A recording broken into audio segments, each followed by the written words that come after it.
Zakatni qarzdor ayolimga bersam bo'lamdi? Savol. Assalomu alaykum ustoz. Bu yil Ramazonda qo'l ilkimda zakat berish o'lchamidan oshqodak iqtisod bor edi. Zakat berishni niyat qilib tursam, ayolim bir ishni aytdi. Biz to'y qilgani 3 yil bo'ldi. Ya'ni biz to'y qilishdan xali yillar ilgari ayolim jiddiy qiyinchilik sababidan bir qancha kishilardan xali ko'p qarz olganligini, shu qarzlarni qaytarg'usi borligini menga aytdi. Sizdan so'raydiganim birinchi. Ayolimning bu qarzi ayol ikkimizning o'rtaq qarzi hisoblanib, bu qarzni men qaytaramdim. Ikkinchi, agar bu qarz o'rtaq qarz hisoblanmasa, men bizga kelgan zakatni boshqalarga berandim yoki ayolimga bersam, ayolim qarzini qaytarsa bo'lamdi. Javob: Va alaykum assalom va rahmatullohi va barakatuh. Barliq hamd sanolar Janobi Allohga bo'lsin. Durud va salomlar payg'ambarimizga, u zotning oila tavobatlariga, ashablarga va u zotga toki qiyomatgacha ergashganlarga bo'lsin. Ayolingizning nikohdan burungi qarzlari sizlarning o'rtaq qarzinglar bo'lmasdan, ayolingizning shaxsiy qarzidir. Bu qarzlarni to'lash sizga vojib emas. To'lab o'tishingiz ayolingizga yaxshilik qilish, oranglardagi sevgi rishtasini kuchaytirish jihatdan mustahab bo'ladi.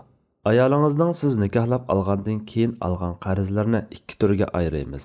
Biri yemak-ichmak, kiyim-kechak, turalg'u va davolanish qatorliq o'z xarajati uchun olgan qarzlar. Agar bu qarzlar erning yetarlik nafiqa xarajatini qilib bermaganlikdan ehtiyojni qamdash uchun ilingan bo'lsa, bu erning zimmasidagi vojib nafiqa qatoriga kiradigan bo'lg'achqa, bu qarzlarni er to'laydi. Buni zakatdan to'lab o'tishga bo'lmaydi. Imom Ibnul Munzir aytadi: Barliq ahli ilmlar birdek ittifoqqa kelganki, er kishi zakatini ayoliga bermaydi. Chunki uning nafiqasi erga vojib bo'lg'achqa, nafiqasini elish orqali zakatga muhtoj bo'lmaydi. Ayoliga zakatini bersa, bu nafiqa o'rniga zakat berganga o'xshash bo'ladi. Shunlashqa zakatini ayoliga berish joiz bo'lmaydi. Yana biri ayolining xarajatiga munosibatsiz savdo tijorat yoki ayol o'z tuqqanlarga xajlab berish uchun olgan qarzlar yoki ado qilmagan zakat, kafarat va fidya qatorli qarzlar. Bu ayolning o'zi to'laydigan qarzlar. Erning bu qarzlarni to'lashi vojib emas, balki yuqorida bayon qilingandek mustahab. Sualdan ma'lum bo'lishicha, ayolingizning bu qarzlarini nikohdan burungi qarzlar bo'lg'achqa, sizning bu qarzlar bilan munosabatingiz yo'q. Uningga ayolingiz mas'ul. Endi mazkur qarzlarni sizning zakatingizni berib qaytarish masalasiga kelsak, bu qarzlar nikohingizdan burungi qarzlar bo'lg'achqa, uni zakatdan to'layotsangiz bo'ladi. Chunki qarzdorlar zakat beriladigan 8 o'rinning biri. Nikohdan keyingi qarzlar bo'lsa-mu, yuqorida bayon qilingan kundalik turmush chiqimiga munosabatsiz qarzlarni eri zakatdan to'layotsa bo'ladi.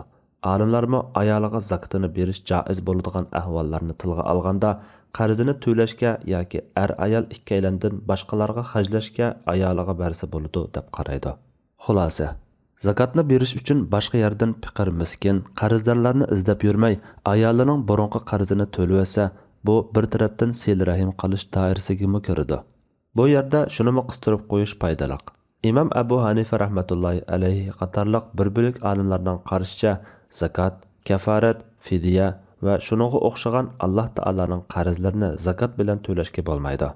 Ularning nazarida zakatdan to'lab qo'yadigan qarzning shartlaridan biri qarzdor qarzi uchun turmaga so'linib ketadigan bo'lishi kerak. Ya'ni odamzodga qarzga bo'g'ilgan bo'lish shart. Zakat, kafarat, fidya qatorliqlarni ado qilmaganlik tufayli turmaga so'lanmaydigan bo'lg'achqa, ularni zakatdan to'lashga bo'lmaydi. Alloh eng to'g'risini bilguchidir. Fatvoda Doktor Abdul Aziz rahmatulloh